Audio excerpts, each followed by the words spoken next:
Assalamualaikum warahmatullahi wabarakatuh. Selamat berjumpa kembali pada pembelajaran IPA.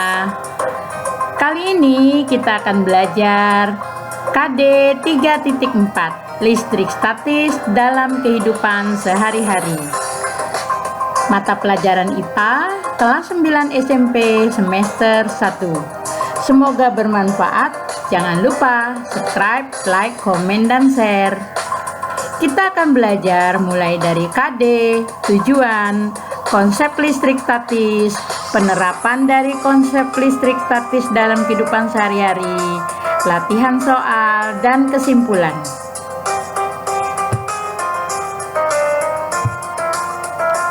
Kompetensi dasar kita 3.4 menjelaskan konsep listrik statis dan gejalanya dalam kehidupan sehari-hari. 4.4 menyajikan hasil pengamatan tentang gejala listrik statis dalam kehidupan sehari-hari. Tujuan pembelajaran kita melalui pembelajaran model PJBL dan pendekatan TPACK, peserta didik diharapkan mampu mengamati konsep listrik statis dan gejalanya dalam kehidupan sehari-hari, menjelaskan konsep listrik statis dan gejalanya dalam kehidupan sehari-hari, dan membuat produk sederhana yang menggunakan konsep listrik statis. Konsep listrik statis bermula dari muatan listrik. Benda yang memiliki muatan negatif, maka jumlah elektronnya lebih banyak daripada jumlah proton. Sedangkan benda yang memiliki muatan positif, maka jumlah proton lebih banyak daripada jumlah elektron. Benda netral, maka jumlah elektronnya sama dengan jumlah proton. Benda akan bermuatan bila saling digesekkan. Benda yang bermuatan sama akan tolak-menolak, sedangkan benda yang bermuatan tidak sama akan tarik-menarik. Ini merupakan gejala listrik statis. Dari konsep listrik statis juga kita temukan hukum Coulomb. Gaya tolak dan gaya tarik dua muatan yang memiliki jarak R, maka F sama dengan K dikali Q1 kali Q2 per R kuadrat. Daerah di sekitar muatan listrik dinamakan medan listrik. E sama dengan K kali Q per R kuadrat. Beda potensial dan energi listrik. Beda potensial, besarnya energi listrik dibagi muatan listrik. Petir dapat terjadi karena adanya beda potensial.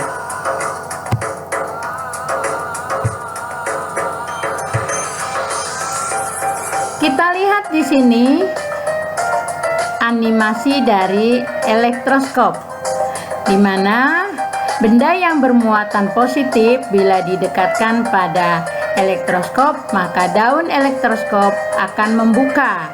Maka daun elektroskop juga bermuatan positif.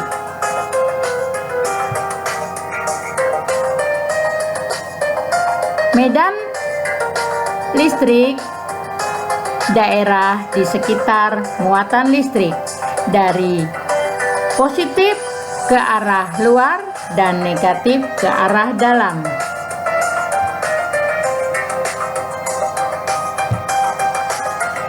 Deret tribolistrik. Benda di atasnya akan memberi elektron pada benda yang di bawahnya kalau keduanya kita gosokkan. Misalnya, kita gosokkan wol dengan kayu, maka wol memberi elektron kepada kayu. Wol akan bermuatan positif dan kayu akan bermuatan negatif. Nah, konsep listrik statis juga terdapat pada generator Van de Graaff. Pada generator Van de Graaff ada sabuk karet yang menghubungkan logam yang bagian di bawah dengan polietilen bagian atas. Gerakan sabuk maka akan terjadi gesekan antara logam dengan sabu karet akan mengakibatkan sabu karet bermuatan negatif bergerak ke arah atas, sedangkan gerakan sabu karet dengan polietilen akan mengakibatkan sabu karet bermuatan positif akan bergerak ke bawah, sehingga muatan negatif akan berkumpul kepada kubah. Nah, inilah yang dinamakan generator Van de Graaff. Penerapan listrik statis dalam kehidupan sehari-hari, kita mulai dengan kemampuan sel saraf menyampaikan impuls. Impuls akan diteruskan karena adanya perpindahan ion Na positif dari luar ke dalam dan ion Cl negatif dari dalam keluar. Maka dalam kondisi sel saraf tidak meneruskan impuls, itu kondisinya polar. Pada saat meneruskan impuls, depolar. Setelah impuls diteruskan, maka terjadilah repolar. Penerapan listrik statis dalam kehidupan sehari-hari kita jumpai pada hewan penghasil listrik. Mulai dari ikan berbelalai gajah memiliki elektroplak pada ekornya, ikan pari, hiu kepala martil, Cina, belut listrik, lele listrik. Penggunaan listrik statis dalam teknologi juga kita jumpai pada cerobong asap, di mana kotoran akan melewati kawat sehingga menjadi bermuatan negatif, lalu menempel pada pelat yang bermuatan positif. Begitu juga pada pengecatan mobil, mesin kopi, mesin fotokopi, tintanya akan menjadi bermuatan negatif dan akan ditarik ke kertas.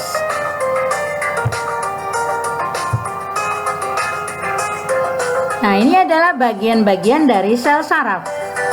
Ada badan sel saraf, ada serabut sel saraf.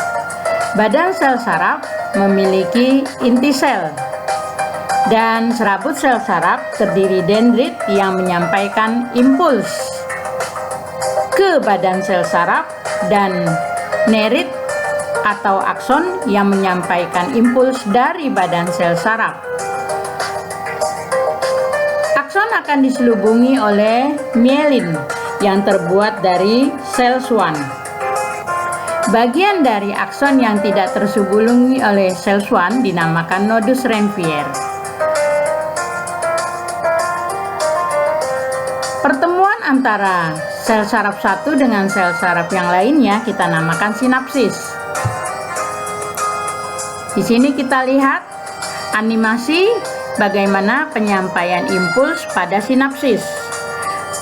Diawali dengan penyampaian impuls pada serabut saraf, lalu diteruskan melewati sinapsis dengan bantuan asetilkolin. Setelah menyampaikan impuls ke sel saraf berikutnya, asetilkolin kembali lagi ke daerah prasinapsis. Ada daerah prasinapsis, ada celah sinapsis, dan postsinapsis.